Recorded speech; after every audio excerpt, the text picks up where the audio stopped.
ప్రైజ్లాడండి. నేను బాగున్నా, మీరు కూడా బాగున్నారనుకుంటున్నా. దేవుని కృప మనకి తోడే ఉండునుగాక. ఈరోజు దేవుని కృపను బట్టే మనందరం చాలా బాగున్నాం. మరొక దినాన్ని చూసామంటే ఆయన కృప, ఆయన దయ మనకి ప్రతిదినం ఆయన దయా కిరీటం ఇస్తున్నాడు కనుక ఈరోజు ఆయన దయని బట్టి మనం బ్రతుకున్నాము, క్షేమంగా ఉన్నాము. ఈరోజు మీ ముందున నేను ఇలా మాట్లాడుతున్నానంటే ఆయన ఇచ్చిన కృప అండి.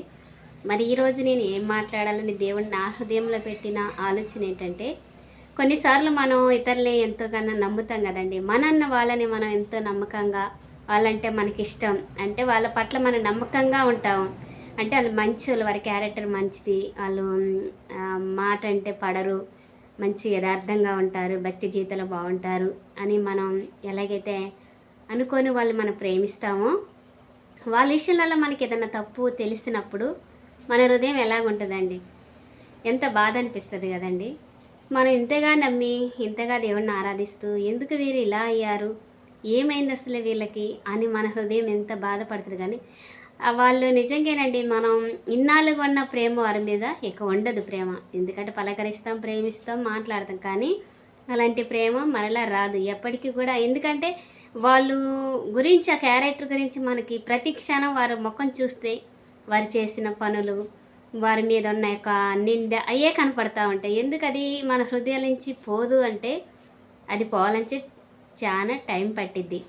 అది పోవాలంటే వాళ్ళు బిఏ కూడా మంచిగా ఉండాలి, వాళ్ళు కూడా అది పోయేలాగా ప్రవర్తిస్తే అప్పటి నుండి అది మన నుండి పోయిద్ది. కానీ వాళ్ళు కూడా అలాగా ప్రవర్తించుకోకుండా ఏదైతే మాట వాళ్ళ మీద నింద పుట్టినా వాళ్ళు అదే రీతిగా బ్రతుకుతా ఉంటే మనకు కూడా వాళ్ళని ప్రేమించలేము.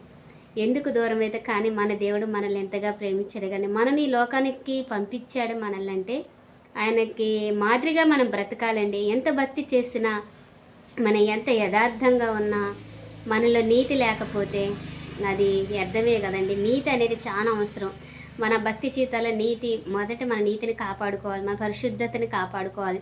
లోకం మన ప్రవర్తనని లెక్కిస్తూ ఉంటుంది, లోకం మనల్ని చూస్తూ ఉంటుంది. చూడట్లేదులే నేను ఎలా బ్రతికితే అని మీరు అనుకుంటున్నారేమో, కానీ లోకం మనల్ని ప్రతి క్షణం మన ప్రతి అడుగుని గమనిస్తూ ఉంటారు. ఏమో క్రైస్తవురాలు కదా, ఏమో దేవుని సన్నిధికి వెళ్ళిద్ది కదా, పాటలు పాడిద్ది కదా, ఆరాధిస్తుంది కదా, ప్రార్థన చేస్తుంది కదా, అన్ని వారాలు ఏం ప్రార్థనకి వెళ్ళిద్ది కదా అని లోకం మనల్ని గమనిస్తుంది కనుక, మనం ఎన్ని ప్రార్థనకి వెళ్ళినా, ఎంత భక్తి చేసినా మనలో పరిశుద్ధత లేకపోతే అవంతా బూడిదలో పోసిన పన్నీరు వలె ఉంటుంది.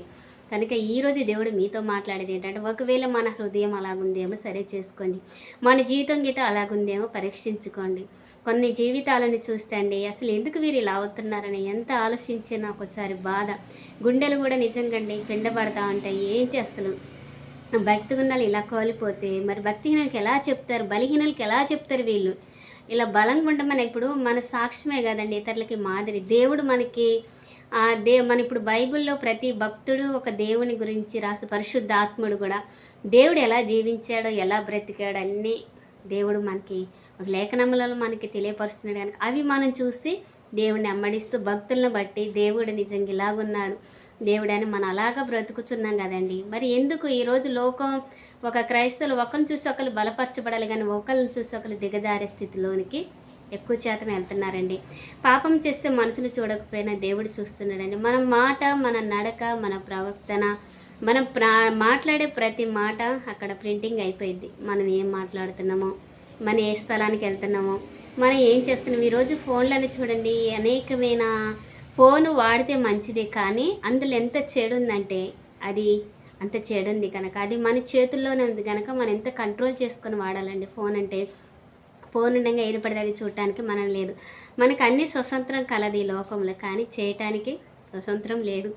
అన్నీ ఉన్నాయి, చేయదగినవి, మనం చెయ్యొచ్చు, చూడవచ్చు, ఏదైనా అది మనకి స్వతంత్రం. ఎందుకంటే దేవుడు మనిషికి స్వతంత్రాన్ని ఇచ్చిండు. ఒక బొమ్మలాగా మనల్ని ఆడ నిలబెట్టలేదు, ఇక్కడి నుంచి గీత దాటికి వెళ్ళకు అని పెట్టలేదు. కానీ కొన్ని నియమాలు మనకి దేవుడు ఇచ్చాడు, మనకి కొన్ని ఆజ్ఞలు మనకి ఇచ్చాడు కనుక ఆజ్ఞలు మనల్ని అడ్డుకుంటున్నాయి కనుక చెయ్యొద్దు, చేస్తే పాపలు పడిపోతుందని ఆజ్ఞలు మనల్ని గుర్తు చేస్తుంది. కనుక ఆజ్ఞలైనా మనకు గుర్తుండాలండి. మనం చేసే ప్రతి మాట అయినా తప్పు అంటే మాటల్లో తప్పు, చూపుల్లో తప్పు, నడకల్లో తప్పు. మనం చూడండి, ఈరోజు దేవుడి సన్నిధికి వెళ్తూ ఉంటే మనం ఒక మాదిరిగా ఉండాలండి. అంటే లోకానికి ఒక మాదిరిగా దేవుని బిడ్డ అంటే ఇలా ఉండాలి, ఇలా మాట్లాడాలి, వస్త్రధారణ అయినా, మన నడకైనా, మాట అయినా లోకం మనల్ని ఎంతో గమనిస్తుంది కనుక మనం ఈ లోకంలో అందరి వల్లే మనం జీవించకూడదండి. ఈ లోకం చూస్తే చాలామంది అండి వాళ్ళని చూసి వీళ్ళని చూసి అంటే వాళ్ళు తయారవటమేనా, మేకప్లైనా నేను వేయొద్దని నేను అంటాను, వాటికి నేను ఏమంటాను, అది ఎవరిష్టం వాళ్ళది. కానీ మనం అలా ఉండకూడదు. మనం ఎందుకంటే లోకం నుండి వేరు చేయబడ్డాం. మనం ప్రత్యేకమైన వారం ఈ లోకాన్ని నుండి దేవునికి ఇష్టమైన బిడ్డలు కనుక ఆయనకి ఎలా మన ఇష్టంగా ఉండాలో అది ప్రయత్నించుకోవాలి, చూసుకోవాలి. దేవుడికి ఎలా ఉంటే ఇష్టమో, ఎలా బ్రతికితే ఇష్టమో అది ముందు మనది పరిశీలించి తెలుసుకోవాలి దేవుడు ఎదుట. మరి దేవుడి గ్రంథంలో చూడండి, ఆనాడు స్త్రీలు ఎలాగైతే ఉన్నారు, వాళ్ళు ఇలాగున్నారండి. ఏది ఇష్టంగా ధరించుకుంటూ ఇష్టంగా బ్రతుకుతూ లేరండి, దేవునికి ఇష్టంగా బ్రతికారు. అందుకే ఈరోజు వారి చరిత్రలో నిలిచిపోయి ఉన్నారు స్త్రీలు. మరి ఎస్తేరేని చూడండి, తన ఎంత సౌందర్యత అయినా తన మరి అందంలో సౌందర్యంగానే ఉంది, తన గుణంలో కూడా సౌందర్యంగానే ఉంది. దేవుడు చూడండి, ఈరోజు ఒక బైబిల్ గ్రంథంలో ఒక ఎస్తేరు ఉందంటే అది ఎంత గొప్ప భాగ్యం కదండి. తను ఆ రోజు చేసిన భక్తి, తన ఆ రోజు ఉన్న యథార్థత జీవితాన్ని బట్టి ఈరోజు అమ్మ పరిశుద్ధ గ్రంథంలో తన పేరు లెక్కించబడ్డది. కనుక మన జీవితం ఈరోజు ఎందుకంటే మనం ఎప్పుడు మరణిస్తాం మనకు తెలియదు, కానీ మన వెనకున్న వారు మన గురించి మంచి సాక్ష్యం ఇవ్వాలి. ఈరోజు చూస్తే ఒక్కొక్కరి పట్ల వినలేకపోతున్నామండి మాటలు. పలానోళ్ళు అట్ట అని చెప్తా ఉంటే అసలు ఏమైపోతుంది భక్తి, ఎటు వెళ్ళిపోతుంది వాక్యం, అసలు ఏం వింటున్నారు, ఏం పాటిస్తున్నారని భయమేస్తుందండి. ఎందుకంటే దుర్దినములు దేవుడు అంటాడు కదండి, ఈ లోకం మీదకి వచ్చిన విశ్వాసం కొనుగొందున ఏర్పరిచిన వారి సైతం మోసపోచ్చే దినాలు వచ్చాయని మోసపోతున్నారండి. నిజంగా ఏర్పరచబడిన వారు సైతం కూడా మోసపోతున్నారండి. అపవాది అనేక రీతిలుగా మనల్ని మోసం చేస్తుంది, వలలో వేస్తుంది అనేకమైన వాటి మీద. కనుక ఈరోజు భక్తులు అనే వాళ్ళు చాలా మంది చెడిపోతున్నారండి. మేము పర్వాలేవు చాలా కట్టు అనుకున్న వాళ్ళే ఈరోజు పతనమైపోతున్నారు. కనుక ప్రతి దినం మనం సరి చేసుకోవాలి. మన మాట ఎలాగుంది, ముందు మన చూపు ఎలాగుంది, మనం ఎలా జీవిస్తున్నాం, మనం ఎక్కడికి వెళ్తున్నాం సరి చేసుకోండి.